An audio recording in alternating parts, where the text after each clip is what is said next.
You're listening to There Ought to Be a Law, the Center for Auto Safety podcast with Executive Director Michael Brooks, Chief Engineer Fred Perkins, and hosted by me, Anthony Simino. For over 50 years, the Center for Auto Safety has worked to make cars safer.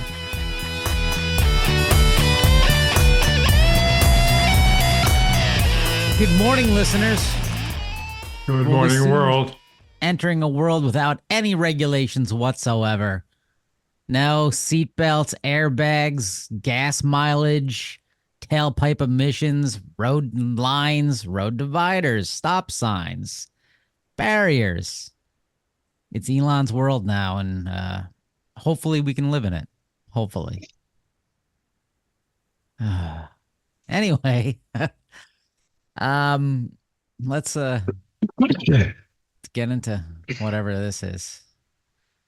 I'm going to start off with this is kind of, light. Is our friend Jonathan Gitlin over at Ars Technica had a review of the Hummer EV. Oh my God. You know what? We love the Hummer EV. It's 9,000 pounds of mommy issues, I think how we described it. But he has a good article on it. And my favorite part is his last two sentences. And I'm going to quote directly. It says, "But I think the biggest downside to driving the Hummer EV SUV were the looks I got from other people. The disapproving ones I could deal with. It was the thumbs up reactions that killed me inside each time." That kills me too. I still haven't seen. I don't think I've seen an electric Hummer yet. I've seen Cybertrucks on a few occasions, and they seem to generate responses from drivers all around them. But the Hummer EV was the original poster child for one of our campaigns against these giant 9,000 pound trucks that are coming and driving on our roads. So it's got a special place in our hearts here, although we think they should be eliminated. Yeah, it's a fun little article. Check it out because we have to move on with our lives. I think he should have put another feature into his review, though. I'd like to see a tractor pull between this Hummer EV and a Cybertruck. You've ever seen a tractor pull? They're very dramatic. But, they are, but we know that the Cybertruck's back end will just tear off. Well, that's a feature, but it would be fun to see. I agree. So hey, if you want to donate, what would that be? Like that's like $250,000. Give us $250,000, then we can buy one of each of these and we'll tractor pull them. And we'll do it in the Piggly Wiggly parking lot. Okay, so we need more than $250,000 now because somebody's paying our bail. Maybe they'd sponsor it. Oh my word. Okay, let's I'm gonna jump on to Zoox. Zoox. You guys remember Zoox, people? So this is interesting because Zoox is coming out with their autonomous vehicle, and they're like, hey, we don't need steering wheels and brake pedals and accelerators because we're living in the future where there's no regulations. And what they claim for today is that, hey, we've self-certified. Most people that do this, they need an exemption from NHTSA. Hey, what's the death watch on NHTSA? God, I'm sorry. I'll try to be more positive. I'm trying here. From this article on The Verge, Zoox contends that it won't need exemptions because it self-certifies that its vehicles meet current safety standards, minus a steering wheel and brake pedal and accelerator pedal. From the beginning, we've challenged ourselves to create a vehicle that would be compliant with federal motor vehicle safety standard requirements within the current regulatory structure. What? Wait, huh? How? Okay. So I get the whole self-certified nonsense thing. We've discussed this, but these guys are like, yeah, I know this is in the regulations, but we self-certified, we don't need it. Is that what they're doing? Well, there's another quote in there that's pretty revealing. It says, quoting now, we've spent an incredible amount of money and time in people complying with the FMVSS regulations as they are, Levinson said. And because there aren't traditional manual controls, in some cases that requires, interpreting them in a way that's relevant to a robotaxi. So what he's saying here is that since there are no specific regulations concerning vehicles that don't have steering wheels, we can just go ahead and ignore the rest of them because, it's difficult. And we've thought about it and we've tried a lot, but heck, we're just not going to do it. It's an interesting approach to regulations, exchanging aspirations for actual requirements. But I guess we've seen a lot of that in this industry, haven't we? Yeah, this is kind of an open question here. NHTSA's had the Zoox petition, I believe since earlier last year in 2023. And Zoox even wrote to NHTSA in November of 2022 saying, look, we are planning to do this type of certification, even though we know that autonomous vehicles, certain parts of them cannot be certified because a lot of the federal motor vehicle safety standards assume the presence of a human driver. It's just as part of the standard, it is assumed that there's going to be a driver in control of the vehicle in the driver's seat. And so the standards are written with that reference inherent to all the standards. And so you can't certify a vehicle to the federal motor vehicle safety standards if you are removing parts of the vehicle that are required if the vehicle is going to pass certain certification tests. And Zoox is essentially their argument is, well, since we don't have a driver and we don't have to follow those references, essentially, I believe in one of their letters they said, we've even redesigned a couple of the tests to accommodate vehicles that don't have the components that are required by the motor vehicle safety standards, which essentially means they're creating their own test and passing their own test. But like I say, NHTSA's had this in front of them now for a year and a half and haven't made any determination on the matter, which is concerning, and suggests that, and especially with a new administration coming in that is probably not going to be holding Zoox's or any other autonomous vehicle manufacturers' feet to the fire. It's problematic, and it's problematic that the federal motor vehicle safety standards, which are kind of the gold standard of what's expected out of companies when it comes to auto safety, are going to be able to be manipulated in this way. So just to remind listeners, Zoox, because most of us are not familiar with it, they created a car that looks like a smaller minivan. It's a rectangle with tiny little tires that right now I think Zoox is part of Amazon. They're letting only Amazon employees use it, and it goes, 25 miles per hour or something like that? Is that right? And it's just in limited areas. And okay, so that's Zoox. There's no app. You can't call it up unless maybe you're an Amazon employee. But so Zoox they're doing their autonomous thing, and now they're getting into a cat fight with Tesla. And I don't know.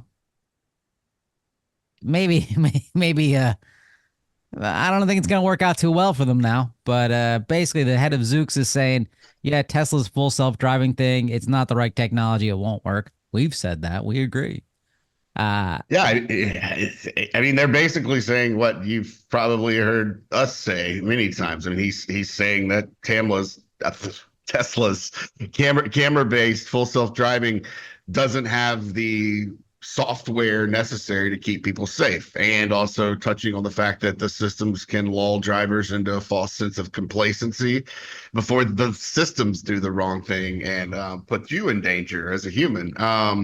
But basically, it's the CTO and founder of Zoox came out and said, our perspective is you really do need significantly more hardware than Tesla is putting in their vehicles to build a robo-taxi that is not just as safe, but as especially safer than a human. So Zoox is targeting a good thing, which is not just a software and hardware combination that equals, the rather bad stats we see on our roads. 1.3 deaths for every 100 million miles or so is kind of the average driver benchmark. Zoox is at least targeting, something safer than a human, which is what we all want. And after that happened, Elon came out and badmouthed Zoox, saying that his company got bailed out by Amazon.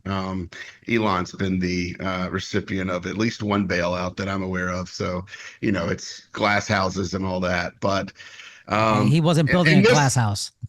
yeah, in this fight, we're firmly on Zoox's side, even though we think their plans for the federal motor vehicle safety standards are their own version of corrupt. Yeah, Elon saying, yeah, you've gotten bailed out by Amazon is hilarious considering all of his businesses are built on the US taxpayer. Like, you got bailed out by Jeff. I got bailed out by Uncle Sam repeatedly, repeatedly, repeatedly. But hey, that's just a bunch of billionaires fighting each other. It doesn't have anything to do with you or me, except when they put cars on the highway that are unsafe. But hey, if you want to help make cars safer, donate to autosafety.org. Wait, what?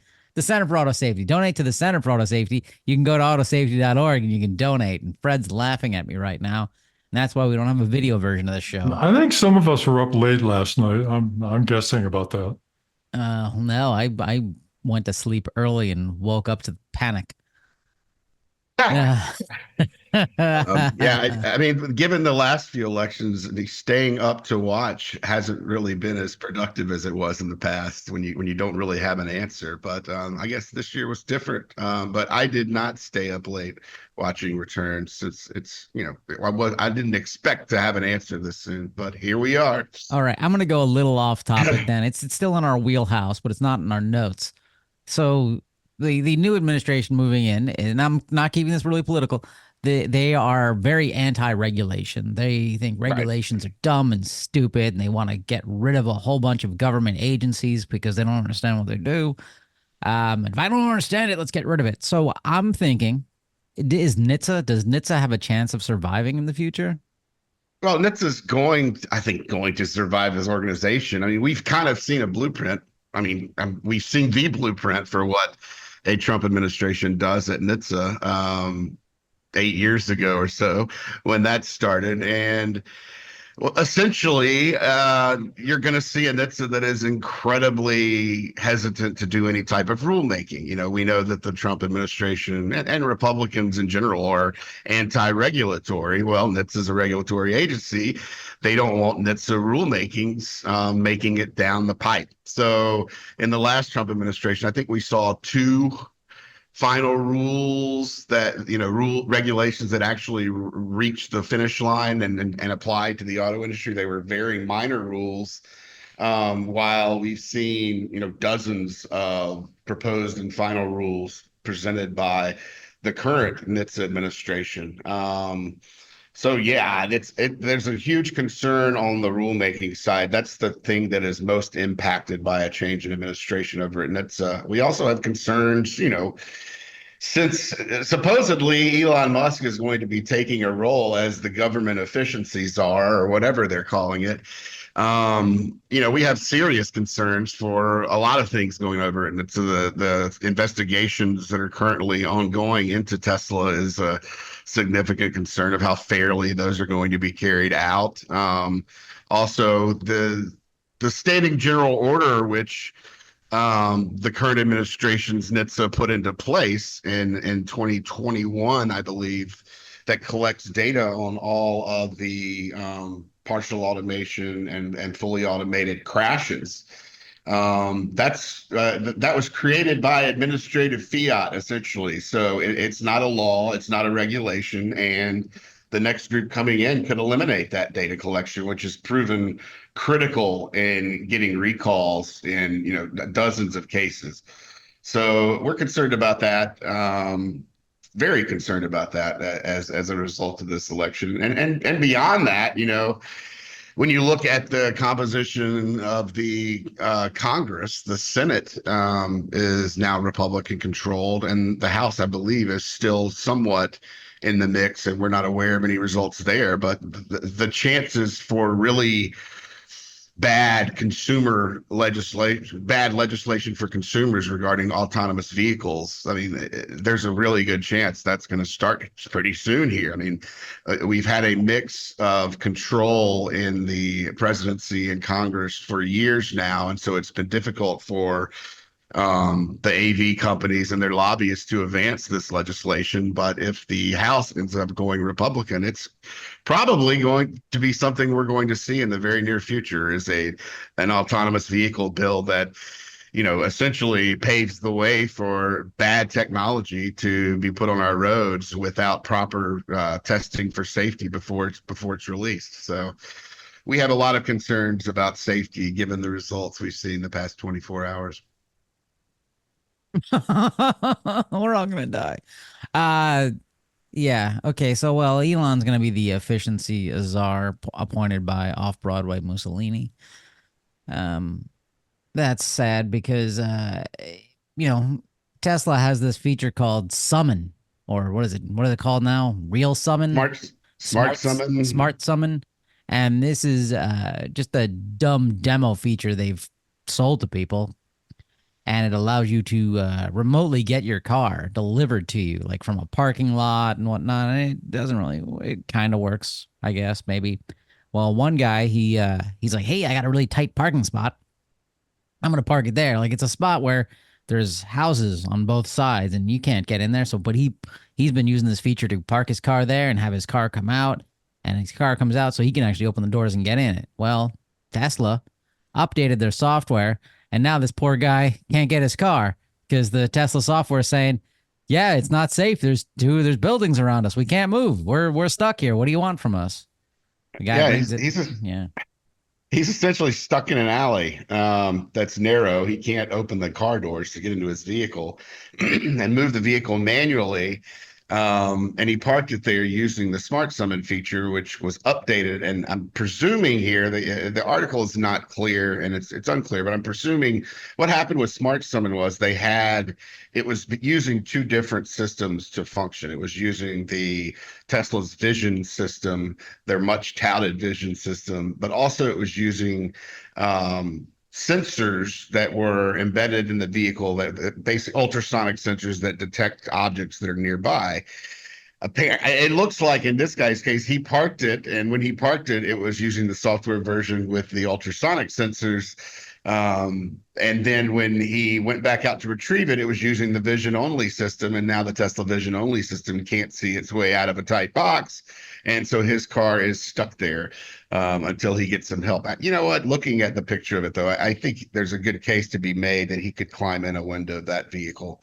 But, Well, the guy he climbed in through the trunk and pushed the seats down. That's how he managed to get into the car and get it out. And yeah. he hasn't been a contortionist for years, so he had to really limber up first. Yeah, I mean, I would call this an edge case problem, even though it's probably overused. This isn't something that most owners of this are going to have to worry about, but it does point out, a problem with using a vision system only for detecting obstacles around the vehicle. Everything is perfect. You don't understand. It's the best ever. No? Okay. Hey, how about some gaslighting? Do we have any gaslight subjects? Fred, I know you've got one. You always come prepared. You always do your homework. He's sitting in the front of the classroom, his hand raised. Ooh, pick on me, pick on me, pick on me. No, please. I was in the back making the animal noises. Well, that was just you're tall and you have digestion issues. That was me. Okay. Well, I do have a gaslight for this week. At least I think I do. So there was an article on about EREVs, or extended range electric vehicles. And I'm not sure if this was a gaslight so much as just a really lousy reporting job. But anyway, I'll tell you what it's about. They were talking about the let's see, EREVs might prove less emissions intensive than their PHEV cousins because drivers cannot simply choose to skip charging and drive on gasoline alone. Well, I don't know why not, because what this EREV is all about is basically a plug-in hybrid vehicle with a larger battery.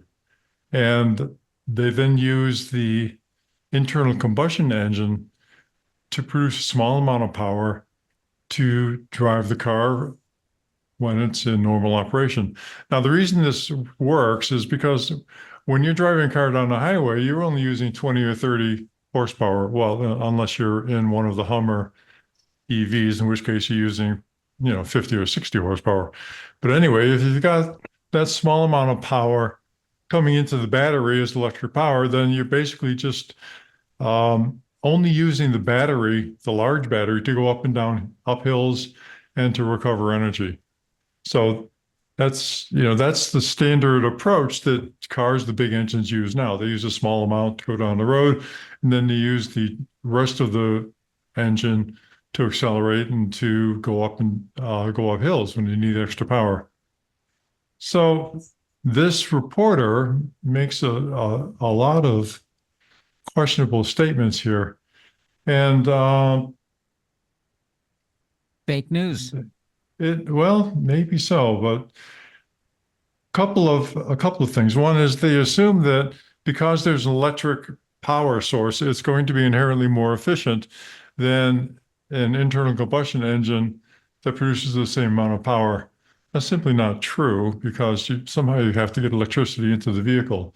Now, if you happen to live in an area with hydropower or solar power that's going into the utility stream, then when you charge your car, you are in fact saving some carbon. But if you're in what almost all of us live in, which is a utility district where most of the power is produced by combustion, then really it's much harder to make the case that you're saving the earth or reducing the overall carbon footprint by using an electric vehicle. Because at each stage in the chain, when you convert energy from one form to another, you do not have 100% efficiency, and there are losses associated with it. But anyway, this reporter says that that's absolutely fine. The extender will increase the vehicle's range from about 350 to 500 miles. And an EREV is more efficient than a gas-powered vehicle because the gas is powering an electric propulsion system, which wastes less energy than a gas engine. Wrong. Because in this case, the electric power is basically trying to replace a mechanical transmission. Mechanical transmissions are very, very efficient. So really, you'd have to make the statement that an electric motor is more efficient than a gear-driven transmission, and that's simply not true. So I'm giving them either a Razzie award for making just bad reporting, or promoting it through Gaslight Illumination if this particular publication, which is called Wired, has some agenda that they're trying to hide by putting out bad information. You should have started off saying it was from Wired. I could have taken a nap and ignored you. Didn't you do that anyway, Anthony? No, I paid attention. I was like, maybe something good. It's Wired. I actually like Wired. I don't know what Oh you're God. Anthony. Yeah, my gaslight choice this week is Wired. Just everything since like 1996. No, it's the American public. You disappointed me. You're just, this is just a prank, right? The voting with this is just a prank, right? Right? You're gaslighting me. No? Okay, it's Kathy Wood. Sorry. I can't joke about it yet. Maybe in a year. Yeah, I'm taking a week off from gaslighting. I feel gaslit. So you have nothing to add to this, Michael? No. Very firm no. Okay, well, I'm going to actually say it's the modern headlight. That's it. I've talked about this before on the show. What? Why? It's not my gaslight, really, but we're going to talk about this. Okay. Yeah. Okay, so look, headlights, I've talked about this. I think drivers are out there trying to kill me. They're shooting their lights at me. I can't see at night. They're shooting their lights into the back of my car. The lights keep getting brighter. It's awful. The kids are walking across my lawn. This is ridiculous. Okay. There's an article we're linking to from The Guardian, and it's talking about basically people saying, hey, these new lights, these new LED lights are really bright and what have you. Whereas AAA says, hey, we actually need more light on the road. And that the issue is more of that it's many vehicles on the road have misaligned headlights. Over time, the regular wear and tear of driving can jostle headlights out of alignment, meaning the brightest part of the light ends up illuminating Anthony's eyeballs, and it's not supposed to. One NBC News report found that only 15 states require annual or biennial passenger vehicle inspections, and only 10 of those check Right. headlight alignment. Michael, That's you correct. have something you'd like to say? Well, there's a lot on this subject. I could probably have based a gaslight on some of the commenters in this article, but what AAA is saying is right. I mean, we need more light on the roads. One of the a lot of our traffic deaths, and the majority of them, occur at night and occur primarily due to poor visibility. Among other things, the usual suspects, drinking and speeding and all that, but poor visibility plays a major role in that.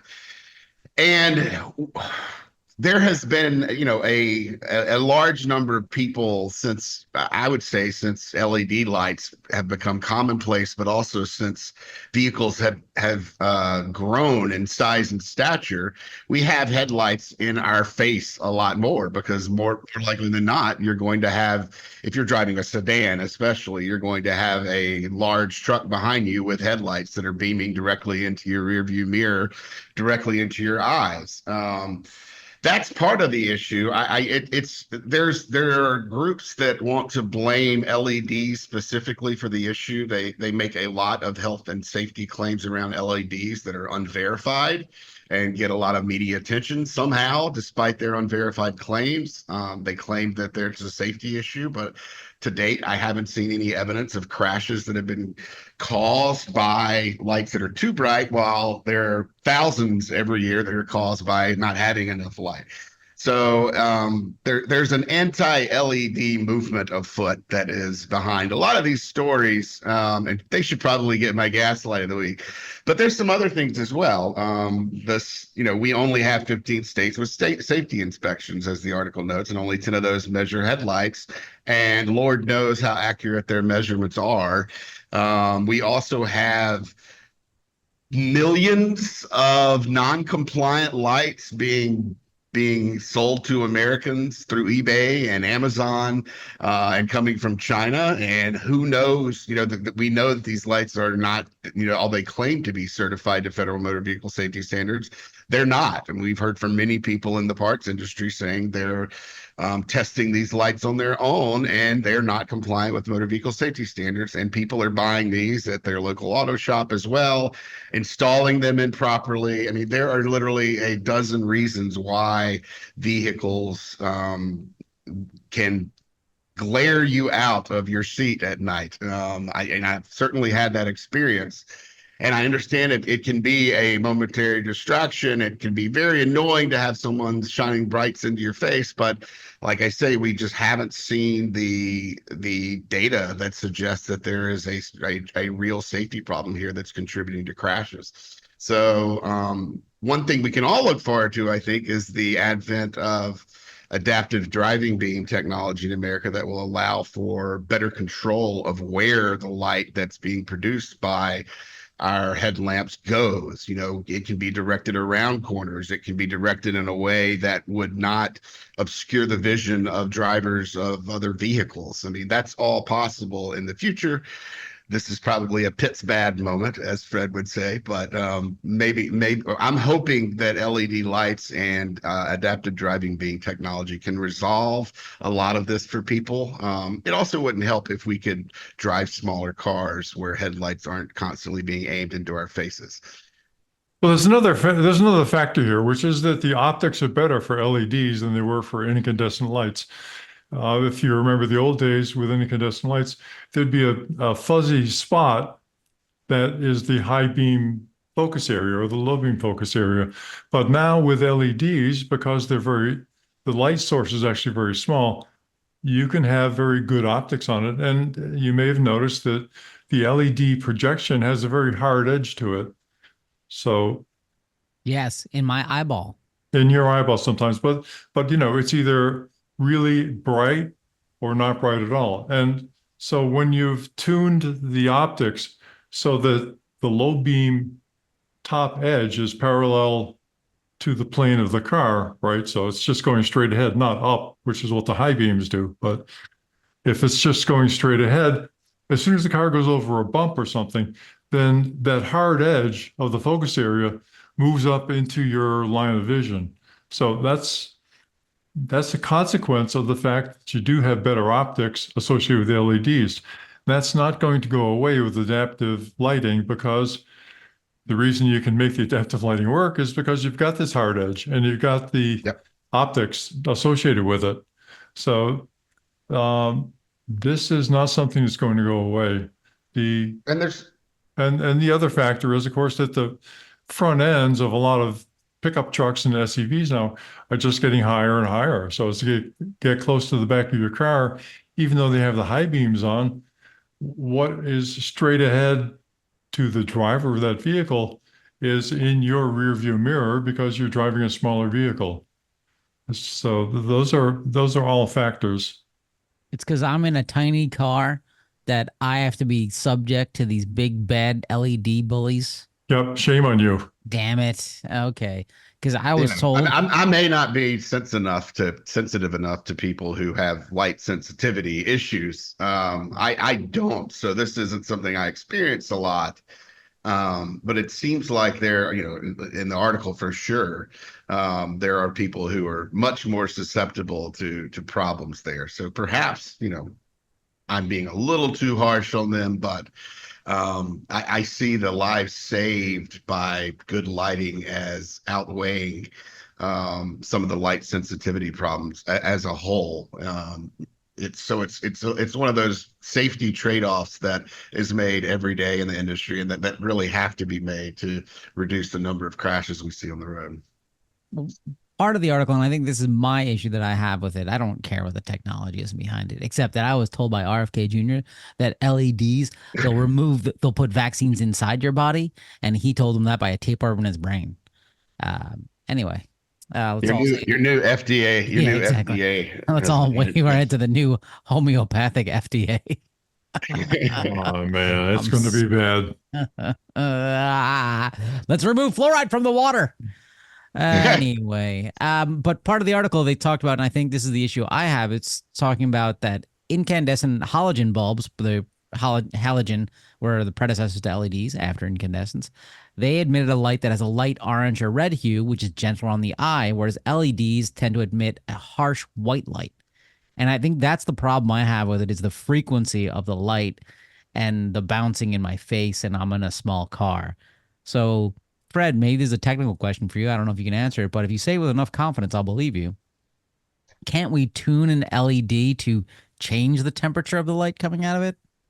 Sure, but that's not going to solve your problem. This is a problem of intensity, not of color.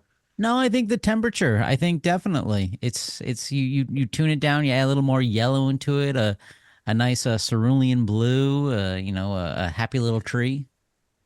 Okay, recreational drugs can do that for you. So I try that out don't sometime.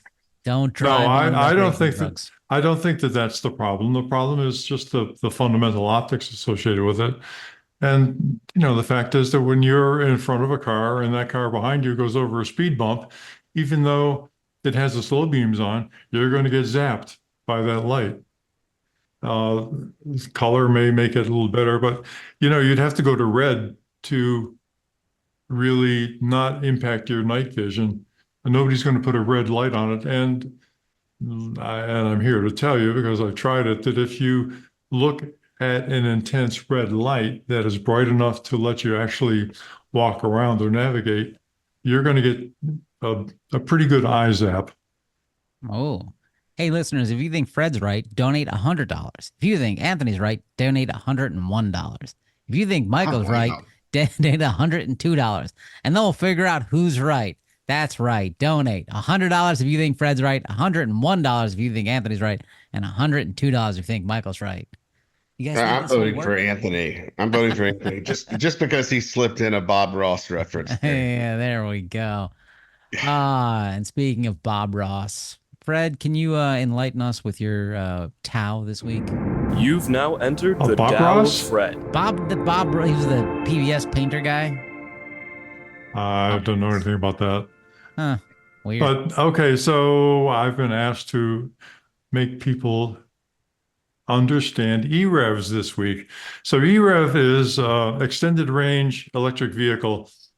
Fundamentally, it's a marketing term that's being associated with plug-in hybrid cars that have a larger battery than the plug-in hybrid cars you can buy today. This has started in China, and it is responding to the fact that people don't like the idea that they can be stranded in the middle of nowhere when their battery goes dead. So this innovation, such as it is, puts an internal combustion engine in the train, so it recharges your battery and takes over essentially for the power requirements when you're going down the road at normal speeds. Now, remember, if you have a 500 horsepower pickup truck, well, good for you. But almost all the time when you're driving a pickup truck, you're hauling around 470 horsepower's worth of junk and using 30 horsepower to drive down the highway. Yeah, there are circumstances when you're going to use more, but that's the basic idea behind this. So what the EREV does is they replace that 20 horsepower, 30 horsepower draw that normally has to go to keeping your car moving with an internal combustion engine. So it just reduces the duty cycle on the battery. And because it reduces the duty cycle on the battery, of course, you get a more extended range. Now, this means that your vehicle will run out of fuel in 500 miles rather than 350 miles. And if that's, good enough for you, then that's good.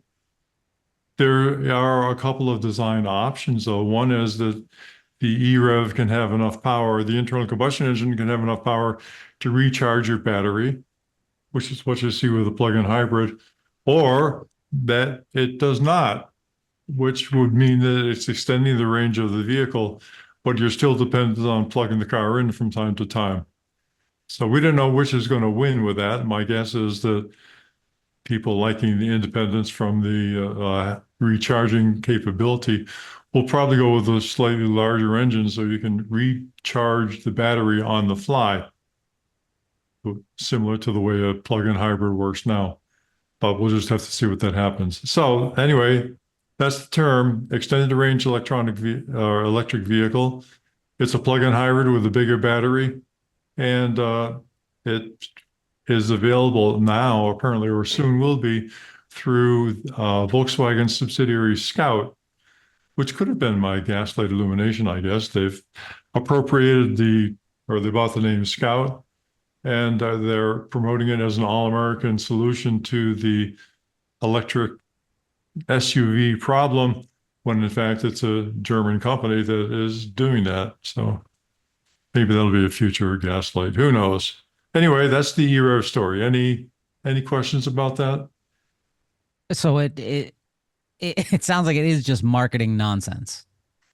It is marketing nonsense, to the extent that marketing is nonsense, but Well, it's distinct. So it's distinct from hybrid vehicles in that the gas powered portion of it is not contributing to the movement of the wheels, just to the charging of the battery. Is that right? well, that's what some people would assert, but hybrid vehicle only means that you've got both the gas power and electric power that are associated with the motive, with driving the car forward. Like the light hybrids we've talked about from time to time, they provide electric power, but it goes through the engine and transmission to drive the wheels.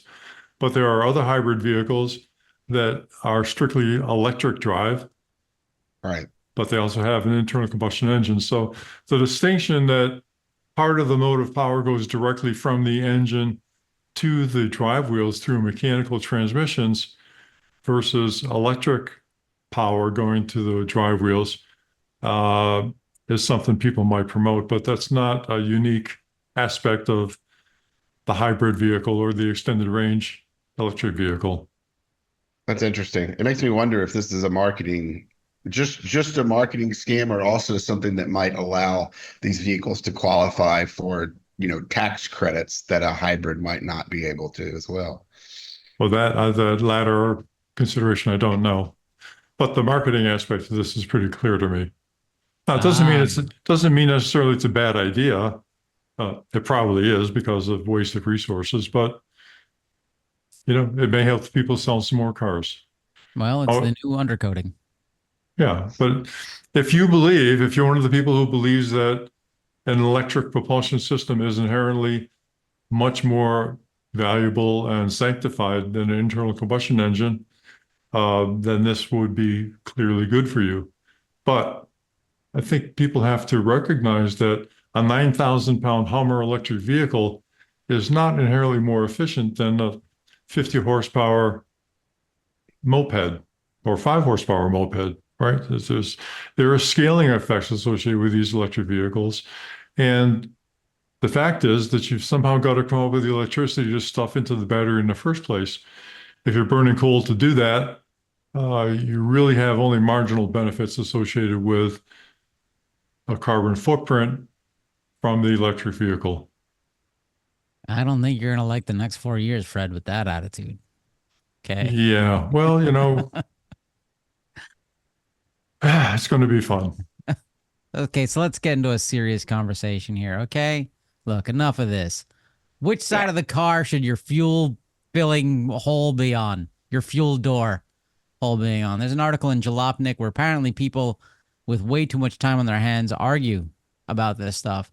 And it's saying, oh, should it be on the driver's side? Should it be on passenger side? Now, the article is interesting. It starts up and says the right answer is the middle of the car, but apparently that's illegal. I remember as a kid, it was awesome. Like you'd lower the license plate and you'd get the gas thing in there. And I think it was like a Chevy Caprice, maybe. I don't know what it was. Chevy something. There were a lot of cars that used to have that. Why don't they do that and anymore? I love that. I was actually, I was struggling to find a site to where it's actually, banned to have a fuel filler in the center rear of the vehicle. I don't think there is such a law or regulation, but what I do think is that, NHTSA increased FMVSS 301 is NHTSA's fuel safety regulation. It covers, fuel tanks and fuel fillers and lines. And they increased the speeds at which that test was conducted and in the 90s, and I believe, and again in the 2000s. And they increased the rear crash test on that. I think it's virtually impossible or really difficult to pass muster on the certification test if you have a rear fuel filler location.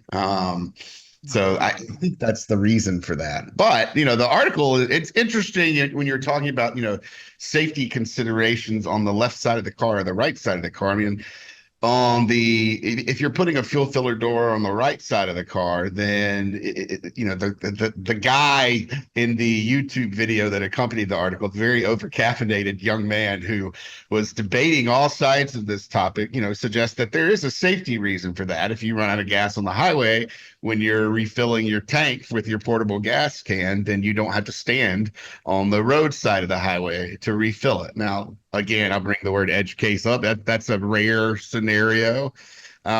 People don't run out of gas all that often, but it does happen. And when it does, you probably want them to be safe.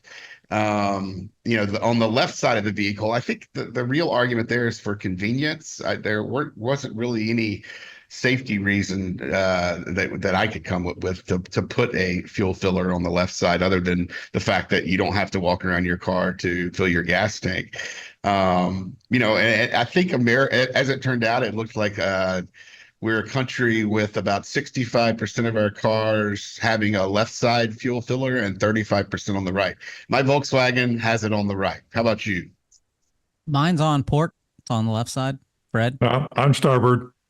You're still really in a Subaru. I figured all the Japanese, maybe they all kept it left.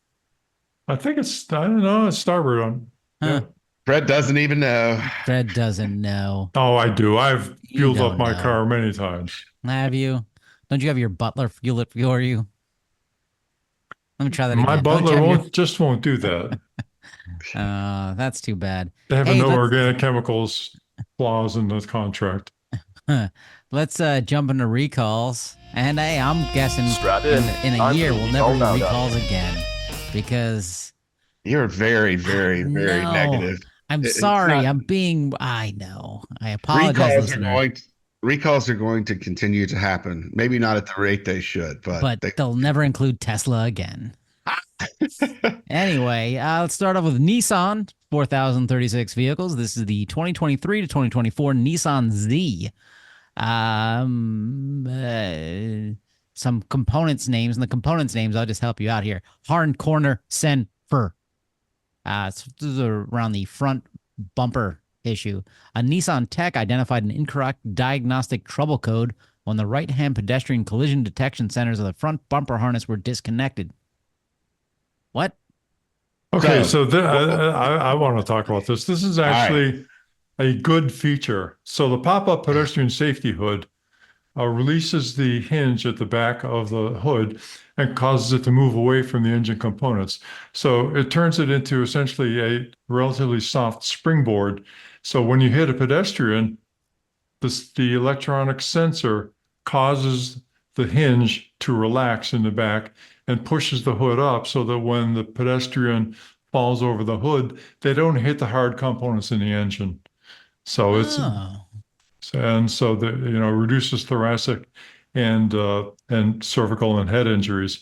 So the recall is important, but this is actually a good feature and good for Nissan for putting it to their vehicles. Yeah, this is required in Europe, but not America, these types of pedestrian protection measures and hoods. And quite frankly, Nissan didn't have to perform this recall. I mean, it's not violating a federal motor vehicle safety standard, and it's not an unreasonable risk to safety in the sense that, most cars out there don't have this technology in America. So like Fred said, good on Nissan for getting this fixed and making their cars safer for pedestrians via recall. Hey, good job, Nissan. Next up, Chrysler, 33,777 vehicles. The 2025 Ram 1500 pickup truck. They're violating a FMVSS 57.126 blah blah blah. The escape system, the ESC. What? That's the electronic stability control system. So there's a fault in the system, and that's bad. Yes, the electronic stability control is required, and so the recall is about an encoder ring, something I'm not real familiar with. I'm familiar with decoder rings that used to Captain cereal Crunch. boxes. Sorry, so let me jump in here. Okay? There we go. In order for the electronic stability control to work, or actually for the braking system to work properly, an anti-lock braking system to work properly, you have to know what the speed of the individual tires on the vehicle is. So what this sensor does is it sends an electronic signal to the vehicle controller that lets the controller know exactly what the rotational speed of the individual tires is.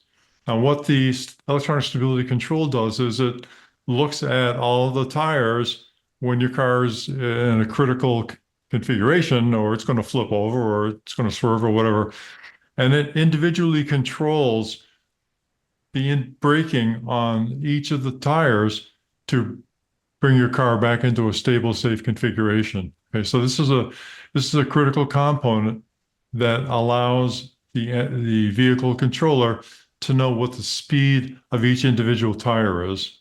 Okay, so that's where this comes from. And so when I say encoder, what it does is basically it encodes the rotational speed of each individual tire or each individual wheel so that the stability controller can work. Very neat. Okay, well, if you were a customer of one of these vehicles, Chrysler will fix it for you, and they'll reimburse you for any issues you have with it, according to this, because they have a history of reimbursing their customers who've already paid for the cost of repairing this problem. So get that one done.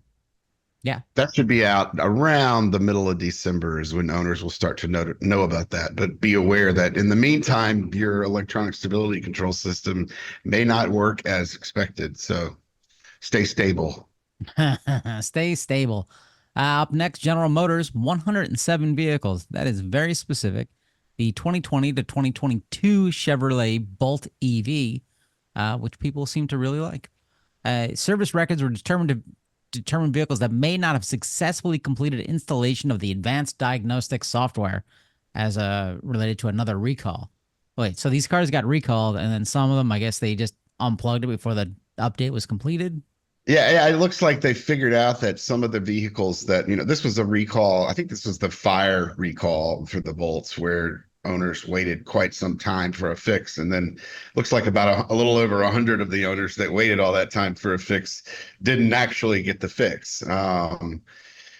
It's It looks like I don't think there was an incident that caused this, that someone's vehicle caught on fire, but it looks like they noticed it and found all these vehicles through service records. So that's good news. And owners who are having this issue, the 107 of you out there who got a bad software update on that initial recall, should hear from them in a little over a month. All right. Mazda. Yeah, hey, Now, I will say, Oh, in the everyone's meantime, excited. I would say, I think there was a park outside associated with that recall. So you should continue to park your vehicle outside until you get this recall fixed for the owners affected here. Hey, I want to go back to electronic stability control for just 1 second. You're living in the This past. is a wonderful innovation by the Mhm. industry. I mean, these things are great. So let me give you a couple examples. I was on the Beltway in Washington, minding my own business, when traffic was backed up to get onto I-66 when it had a left exit. And, it always backed up for miles. So I was going along at highway speed. All of a sudden, one gentleman who was queued up to get onto I-66 decided he'd rather do something else.